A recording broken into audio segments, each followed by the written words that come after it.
Hello வணக்கம், இது உங்கள் சிவி ஸோன். ஸோ எல்லாரும் எப்படி இருக்கீங்க? இப்போ பார்த்தீங்கன்னா விஜய் பார்வதி அண்ட் கமருதனை பற்றி வினோத் அவர்கள் நேற்று வந்துட்டு நடந்த அந்த மீட்டிங்கில் வந்துட்டு பயங்கரமாக வந்து பேசியிருக்காரு. அதுவும் குறிப்பாக அந்த ரெக்கார்டு பற்றின விஷயங்களை பற்றி ஒரு தகவல் உருக்கமாக வந்து சொல்லியிருக்காங்க. எல்லாமே தவறுகள் செய்கிறது தான் அதாவது மனித இயல்பே வந்துட்டு தவறுகள் செய்கிறது தான். அதுலேருந்து எப்படி மீண்டு வரும் அப்படின்றது தானே முக்கியமான ஒரு விஷயமா இருக்குது அப்படின்ற மாதிரி ஒரு விஷயத்தை சொல்லியிருக்காங்க. அது என்னென்னு பார்க்கலாம். அதுக்கு முன்னாடி விசில் போடு நம்ம டிவி கேக்கு வந்துட்டு விசில் சின்ன ஒதுக்கியிருக்காங்க. மாசான சம்பவம். ரைட். ஸோ அதுக்கு முன்னாடி நம்மளோட சேனலை சப்ஸ்கிரைப் பண்ணிட்டு பாருங்கள், லைக் பண்ணுங்கள், கமெண்ட் பண்ணுங்கள், ஷேர் பண்ணுங்கள். இப்போ வாங்க அந்த வீடியோக்குள்ளே போகலாம். ஸோ ஃபேன்ஸ் மீட் நேற்று ஒன்று நடந்துச்சு இல்லையா? ஸோ அதில் வந்துட்டு நம்ம வினோத்தும் நம்மளுடைய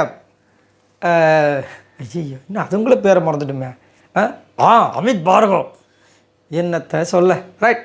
ஸோ அவங்க ரெண்டு பேரும் வந்து லுங்கி டான்ஸை பயங்கரமாக சூப்பராக போயிருக்கும். அதுக்கப்புறம் வந்து இந்த ரெக்கார்டை பற்றின விஷயங்கள் வந்து போயிருக்கு போல இருக்குது. அப்போ வந்து அவங்க என்ன சொல்லியிருக்காருன்னா, ஆக்சுவலாக நம்ம வந்து வாழ்க்கையில் வந்து எல்லாருமே தப்பு பண்ணிட்டு தான் இருக்கோம், சரிங்களா? அதே மாதிரி அதுக்கு வந்து உண்டான அந்த பின் விளைவுகள் இது மாதிரி தான் நடக்கும் அப்படி தெரிஞ்சு தான் கண்டிப்பாக யாரும் பண்ண மாட்டாங்க. அதை அவங்களும் செஞ்சுருக்க மாட்டாங்க. அது ஒரு கேமு நினச்சி தான் பண்ணாங்க. இதே மாதிரி ஒரு விஷயம் வந்து பிக் பாஸ் வீட்டுக்குள்ளே நடந்திருக்கு. சபரி வந்துட்டு அவங்க கண்ணில் வந்து அடித்த விஷயங்கள் போயிருக்கு. ஆனால் அது வந்து பெருசாக பேசப்படலை, சரிங்களா? ஸோ இதுக்கு பின்விளைவுகள் இப்படி வரும்னு நினச்சிருந்தா அவங்க பண்ணியிருக்க மாட்டாங்க. அதுதான் மேட்ரு. அதே மாதிரி கமருதீன் வந்து நிறைய நேரங்களில் சொல்லிகிட்டே இருப்பார்ல, இந்த நான் வந்து கல்யாணம் பண்ணணும், வீடு வாங்கணும், கார் வாங்கணும். ஸோ இந்த விஷயங்கள்லாம் வந்து அவங்களோட கனவு. இந்த கனவு வந்து போயிடுச்சுன்னு ரொம்ப மனசுக்குள்ளே ஹிட் ஆகிட்டே இருந்துச்சு. ரீசெண்டாக தான் அவங்க அம்மா வர அவங்கள விட்டு போயிருந்தாங்க. ஸோ இதெல்லாம் வந்துட்டு ரொம்ப ஒரு மாதிரி வருத்தமாகவே இருந்தது.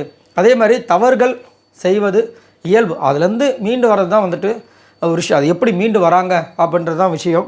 அதே மாதிரி நாமளும் வந்து அந்த விஷயத்தை வந்து மன்னிக்க பழகிக்கணும், மன்னிக்க இது பண்ணணும். எல்லாமே செய்கிறது தானே, தவறு தானே, எல்லாருமே செய்கிறது தானே. அது மனுஷனாக இருந்தாவே கண்டிப்பாக வந்து தவறுகள் செய்கிறது தான் மனுஷன். இல்லைன்னா தெய்வம் ஆகிடுவாங்களா?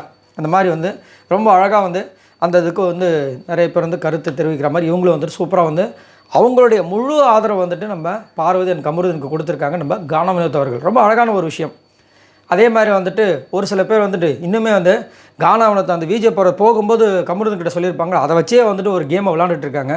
பட் அப்படிலாம் கிடையாது. அந்த நேரத்தில் அவர் வந்துட்டு கமருதன் மேலே இருந்த ஒரு பாசத்தில் அவர் இந்த மாதிரி பேசியிருக்காங்க.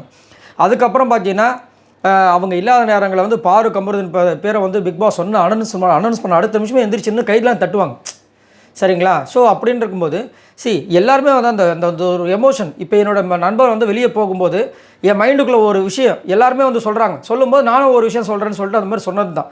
மற்றபடி வந்துட்டு எனக்கு தெரிஞ்சு வந்து அவங்க 3 பேருமே ரொம்ப நல்ல ஒரு புரிதலோடு தான் இருக்காங்க. அன்றைக்கி நான் ஒரு சண்டை நடந்திருக்கும் அந்த ரெக்கார்டு வாங்குறதுக்கு முன்னாடி. அப்போயே பார்த்தீங்கன்னா காலையில் வந்துட்டு வினோத்துக்கும் விஜய் படத்துக்கும் பயங்கரமாக போயிருக்கும். நாக்கெல்லாம் வந்து கடிச்சு பண்ணியிருப்பார். ஆனால் அதுக்கப்புறம் வந்து விஜய் படத்துக்கு போய் பேசுவாங்க, அதுக்கப்புறமா சைலண்ட் ஆவாங்க. ஸோ அது ஒரு நல்ல ஒரு புரிதல் அவங்க 3 பேருமே இருக்குது. நிறைய பேர் வந்து இந்த 3 பேர் தான் வந்துட்டு அந்த ஃபினாலே ஸ்டேஜில் வந்து எதிர்பார்த்தாங்க. ரைட். இதை பற்றி உங்களோட கருத்துக்களை சொல்லுங்கள். கானா வினோத் அவர்களுடைய அந்த பேச்சுக்கு என்ன அதாவது அதுக்கு என்ன நினைக்கிறீங்க? கமெண்ட்ஸ் பண்ணுங்கள். அதுமாதிரி இந்த மாதிரி வந்துட்டு விஜய் பார்வதியும் ஒரு ஃபேன்ஸ் மீட் வச்சா ரொம்ப மாசாக இருக்கும். நிறைய பேர் கண்டிப்பாக வந்து ரொம்ப ஆவலாக எதிர்பார்த்துட்ருக்காங்க. உங்களோட கருத்துக்களை சொல்லுங்கள். பாய் நண்பர்களே.